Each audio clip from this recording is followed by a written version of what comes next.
this is Joshua and I'm going to share with you guys my recipe of editing. Basically how I edit and stuff. I am really going to try my best in explaining everything because this type of content is pretty informative. So yeah, I'm just going to give it a shot. So let's start. Well, firstly, I am going to start with the equipment I use. I am using the MacBook Pro for the laptop. This is where the magic happens. And then for the camera, I am using the Canon M50 with other lens that I also use. And then for the mic, which is 𝒍𝒆𝒔, my iPad, which is a 6th Gen iPad, together with a pencil, and then hard disk for the files, and also a USB. Next, I'm going to share with you the software editor I use and also some applications. The software editor I use is Final Cut Pro. To inform you, this is actually not free. Personally, compared to Adobe Premiere Pro, Final Cut Pro is much more easier compared to that one because the tools are much easier to use, but it's also limited compared to the other application. For those who aren't that professional, I would totally recommend Final Cut Pro. And then I also use the application called InShot. This is the easiest application that I've ever used, so I would totally recommend this to you. I use this in my phone and also the iPad for simple edits such as just cutting the video and adding music. As for my thumbnails, that includes doodles, sketch effects, and stuff. I mainly use Procreate and also Over, which is for editing the photo, and then Procreate for like the text and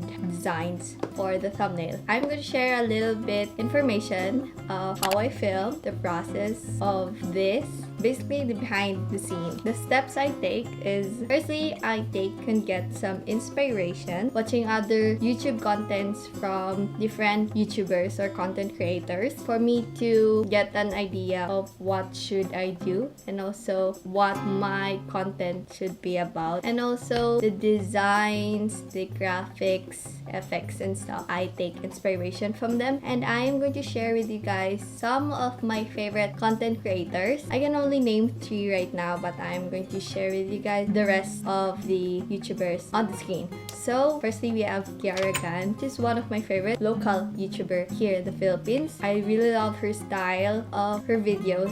It's just very creative. It's not boring at all. And then second is Lynn Turong. Did I pronounce that right? Her style is also pretty unique as well, and I just love her videos. I love the vibe that she goes with and just everything about that. For the third one, we have 𝒍𝒐𝒗𝒆𝒔, which is also a local YouTuber here in the Philippines. So what I love about her channel is how she edits as well, especially on her hauls, Shopee Haul particularly. Her intros or like the preview of her video is very creative and very catchy. She's very creative in using her fonts. For the second step, I prepare. Well, basically like charging the equipment, such as batteries and gadgets that I'll be using. It is very important to be prepared. Personally, I often like to fix myself and look presentable, but it depends on the content and the video that I'll be doing. If it's like a sit-on videos, I usually prepare myself. But if it's like daily vlogs, yeah, I actually don't really get ready that much. Well, anyway, and then after that, I start filming. In continuation with that, let us proceed to my workflow or the editing process. The topic of how I edit actually starts here. So let us start. So the first thing I do is to add the clips that I'll be using, and that's when I start doing a rough cut. In doing rough cuts, I cut out the parts where I am not talking or unnecessary sounds or a part that I don't like that needs to be cut out. Speaking of music a while ago, I am very picky with music. Like seriously, among all the editing process, choosing the music is very important and one of the top priority for me. It's literally everything about the video, and also it takes so much time for me just choosing the music because I have my own taste. So I get my music from Thematic. It is a royalty-free music, which basically means it is free. You just need to credit the artist is the song, the music that you're using in your description box, and voila, that's all. You are not going to get copyrighted. Yeah, it's copyright free, that's the term. And I can share my list of favorite music that I use on your screen right now. Oh yeah, I forgot to mention, you need to sign up before taking music from this site, or else you will get copyrighted. For the next one, I also get my music from YouTube, because there are also pretty good music in YouTube. But the thing is, you need to be extra careful as well. So another factor why choosing the right music is important as well is that you need to pick a copyright-free music in order for you not to get copyrighted, since that can affect your video and your channel. That basically means you won't get monetized from that certain video that got copyrighted, but instead that money will go to the owner of the music. As for my case, what I do is when I use music that comes from YouTube, I check it first. So basically, this process means I upload this music and then check the monetization and see whether it is going to be copyrighted or not. For me, I adjust my background music like from -13 to -20, something like that. For the next one, let's talk about the FX version 1.0. So since we just talked about music, I'm going to connect it with the next one, which is sound effects, like this, or even this. So with the use of sound effects, it can give a little bit of spice if you want to emphasize something. The sound effects that I usually use are bottle cork, typewriter, mouse click, and also my favorite of all, which is cassette.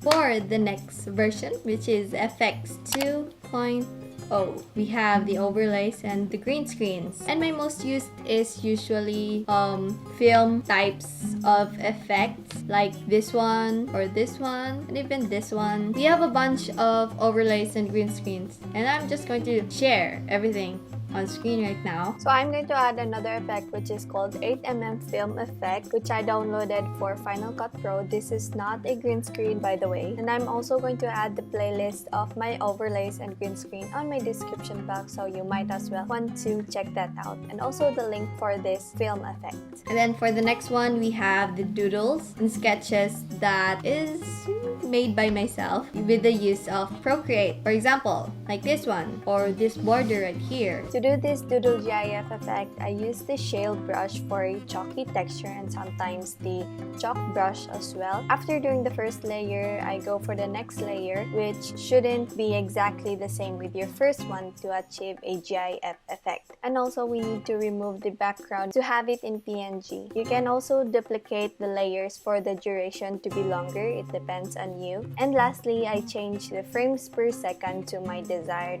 time frame. For the built-in effects in Final Cut Pro, I also use Ken Burns, which is the zoom effect, and also the zoom out effect. To do this, we go to this tool right here and then click crop. Then here we can see the Ken Burns. But before doing that, we need to cut out our desired part of the video where you want it to be in Ken Burns or the zoom part. And then you can also switch it if you want it in zoom out. If you want to do the zoom out effect outside the frame, all you have to do is to drag this end box right here to the outside of your frame, and that's it. And we also have earthquake, heat, wave, and mirror. And as for the backgrounds and pictures that I use, I get these from Pinterest. Pinterest is my bae. So now, let us move on to fonts. Fonts. I am very picky as well with fonts, because you also need to match it with the content that you are creating. I also take time in searching and take inspirations of different YouTubers in choosing a font. So I'll be sharing with you my favorite fonts. For the top one of my font goes to Avenir. This is the most basic font that I use, like for subtitles. If I wanted something plain and simple, I use Avenir. Top 2 goes to Marola. It's very creative and fun to look at. And then we also have Manolet. Yeah, and I'm also going to include the rest of the fonts that I love. And if you're going to ask me about text effects, you're asking the wrong person. I often do this and I'm not really into that. Well, there's only one that I use, which is the typewriter effect. Now let's talk about transitions. My favorite transition at the moment is circle, but for my latest videos, I haven't used it because I have my newest favorite, which is the paper effect transition, which is also a green screen. Yeah, we have circle, also slide. There's a lot of paper transitions that I just recently discovered and I love these. And then moving on, we're almost done, guys. Next is color correcting and color grading. Let me start with color correcting first. In this process, it actually depends on the clip or the video that you are going to color correct, because it basically depends on this setting. If it's too bright or too dark or too vibrant or not too vibrant. And now for color grading, I rarely use this because for me it takes time to practice. I used 2 already. Well, 2? No, it's 3. I used 3 already, and it's something it's something you need to practice and discover it. As for me, I basically just play with the buttons, and in the end I end up with the color grade that I want. After all that stuff's in editing of my workflow, I usually do my intro last. Well, even though it's in the first part of the video, but yeah, I do my intro last because this is when I pick all the favorite parts of my video. This is like a preview of what you are going to see. This is only for 10 to 20 seconds because it's only a preview, so you need to make it short. And then lastly, I have my outro. I'm actually pretty proud of my outro because I made this outro. Well, it's actually inspired by 𝒍𝒐𝒗𝒆𝒔. If you want me to make your outros or outro thumbnails, is it thumbnail? Hopefully you got something from this video and you learned something from me. If you have more questions, please don't be shy and just ask me down in my comments, and also you can message me in my Instagram as well. So yeah, thank you guys so much for watching. Don't forget to like and subscribe for more videos, and see you on my next video. Bye!